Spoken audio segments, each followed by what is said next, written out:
சில பேர் வந்து என்னென்னா வெளிநாட்டில் இருப்பாங்க, வெளிநாட்டில் இருந்துமே வேலை போயிடுச்சு எனக்கு, நான் கார்லாம் வாங்கிட்டேன் சார், வீடெலாம் வாங்கிட்டேன்,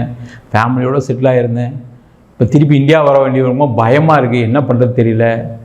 நாங்கள் ரொம்ப கம்ஃபர்டபுளான லைஃப்பை வாழ்ந்துட்டோம், சேவிங்ஸில் ஏதோ ஓடிட்டுருக்கு அப்படின்னா கண்டிப்பாக அங்கேயே ஒரு ஸ்டேட் மாறுங்க, இல்லை வேறு ஏதாவது ஒரு கண்ட்ரி ட்ரை பண்ணுங்கள், தப்பு இல்லை, கண்டிப்பாக நல்லபடியாக இருப்பீங்க. சூப்பராக இருக்கக்கூடிய ஒரு நிலை கண்டிப்பாக இந்த கடகராசி என்பதற்கு இந்த 50 நாட்களே இருக்குது.